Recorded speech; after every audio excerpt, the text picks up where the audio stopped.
Been learning with fire and burning wood. Don't burn more than you have to. If it's not that cold out and you can keep one log in there and a lot of embers kind of lit and you don't need to feed it fully, that can save you a bit of wood and you don't burn through more than you need to.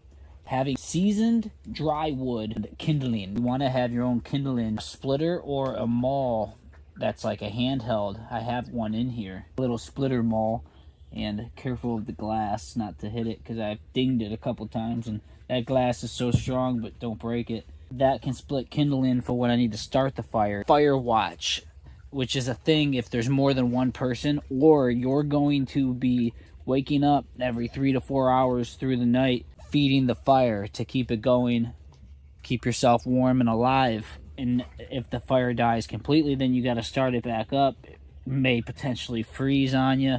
It's more of a pain than having to get up if it's just you, which it is for me. So I'm up every 3 to 4 hours when it's cold right now to feed this fire at night. So fire watch is a thing. If there's more than one of you, you take turns sleeping. So one person stays up for the nighttime, keeps the fire going, and then switch. Fire extinguisher safety. Smoke can sometimes be sneaky. Sometimes I'll have the door open to get some more heat coming out at me. Sometimes I'll just forget it when I loaded a piece. Little bits of smoke can bellow out, and you won't even notice it. It'll smoky up the room. You come walking back in, or you look up after looking down for a while at something, you notice it's smoky. You don't want to be breathing in this smoke. Get a carbon monoxide detector. You don't want any of that smoke coming back out into your environment. You want to keep it in the stove and traveling up and out the pipe. And it usually does that under a light vacuum, it seems, from the environment in here, kind of pushes it and it gets pulled up the pipe. Watch the smoke and be safe. Scooping out the hots, when it gets a bit filled up with ashes, I'll scoop out most of the hots, leaving just a little bit in there to go ahead and start another fire without having to start a brand new fire. I can go ahead and throw some dry wood over top of just a few embers. I almost feel silly to say this one, but I did it once where I rested wood up against the side of this and it started to smoke. So don't rest anything against your stove. Make sure the wood you're buying or cut fits your stove. The dimensions, the size of the pieces. We've had a few pieces here that haven't fit my stove, so I want to say that because if you buy a whole cord of wood and it's too long, you didn't know, well, that's not good. So know the dimensions. For some years now, I've been living with the animals. Back at the other farm I just came from, I moved 3 times in the last year. Before that, I was in a rental house. I converted the garage into my biodome. You guys were there. A lot of you were there. You saw. And this is it. Live with the animals, so it's a whole different feel. You get in sync to their rhythms and you hear it all. You will become a part of it. And it's ultrasonic in the way that they speak and communicate to each other. Waking up with the roosters, hearing them and their little chirps and their little sounds right before they go to sleep once the lights go off at night. Hearing everything around me outside even. I can hear the coyotes, this thin tent. I can hear the neighbor's got a livestock dog, protects the goats next door. I can tell by the way that it barks now. And if it's truly alarming, it's a good dog. We see it when we're over there playing with the rope. The dog is beautiful. More tapped in, turned on when you're living with the animals. It's a wild world. It's a muddy world. It's muddy, so it's like dirty and you're always in the mud playing. At certain points it does get frustrating, but it's not filthy. See, and this is a thing lost on our world today, is that all throughout time we've lived with animals, and you live in and around the farm, around manure. I have people in my family that think it's quite the opposite, that you shouldn't live in that environment, but rather live in one that's filled with toxins. All the chemicals, that's a normal environment, when really it's the reverse. So you get the biome and the microbes and the organisms in the manure. You don't go bathe in it, but you work in it. In the soil, being covered in dirt and mud all over everything. You can't get out of it. So like the big goal is, once I get out of it, Once I finally get out the mud, it's when I know that I achieved that next level up, checkpoint. But see, fundamental really is I've sacrificed a lot that most people wouldn't even know that they took for granted over the last few years, mainly this last year, big time, just to be able to continue to steward these animals and have them and these systems, my lifestyle of being able to dedicate my day to it. I have to have all my time. I have to have all of it. I'm able to live in a way where I'm not under the thumb. I can enjoy my life. There's a sacrifice there, though. You give up the things of this world to enjoy your time and appreciate the life around you and get in the systems and get creative, because then it gets to a point where if you're sustainable, you hit a certain threshold, if you're building and growing, that you become crazy abundant, and then it exponentially folds in on itself and you become wealthy beyond your dreams. That's what I'm seeing is happening. There's just stages to this thing. So which stage are you at?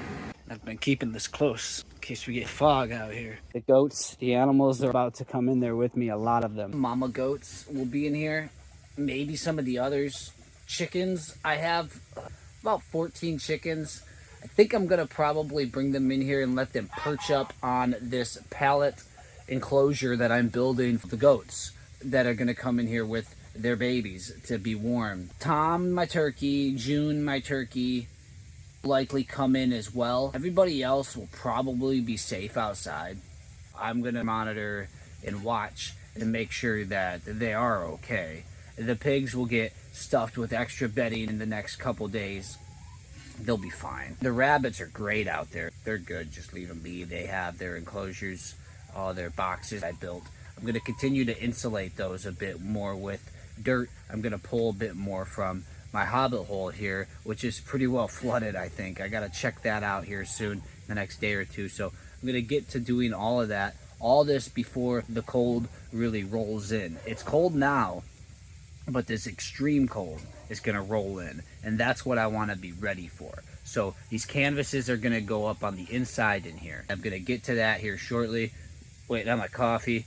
And I'm going to do that canvas stuff here today, as well as build up this pallet structure to house the goats. So I'll be in here during the peak of this with a lot of the animals. It's going to be cool.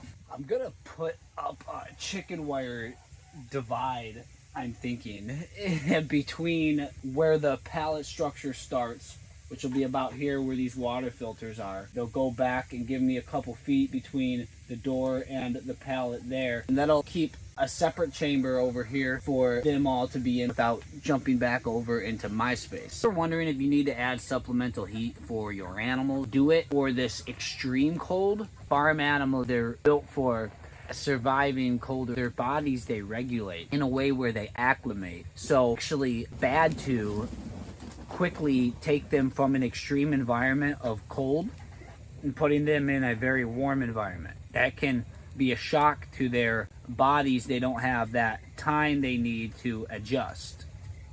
Same vice versa. They're wonderful in the way that they're made to survive. So the question of a heat lamp, use your discretion when it gets really cold. Some breeds of chickens are hardier than others. It doesn't hurt. If they want it, they'll use it.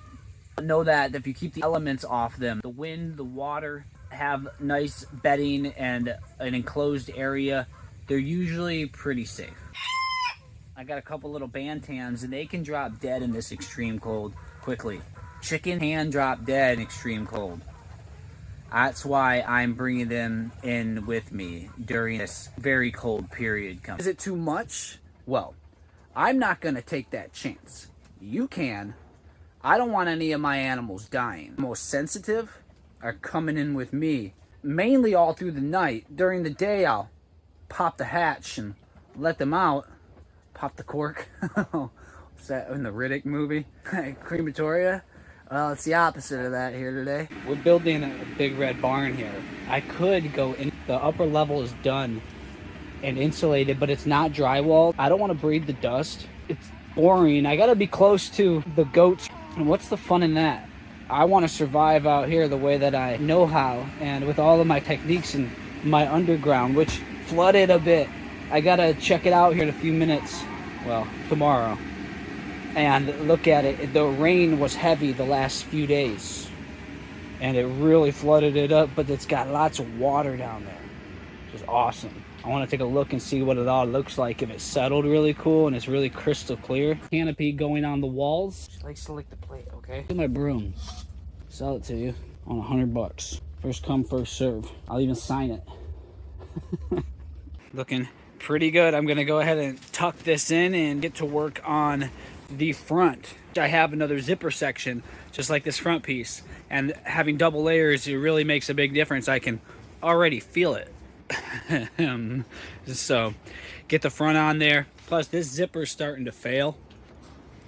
It's up and down over and over again. It's wearing it out.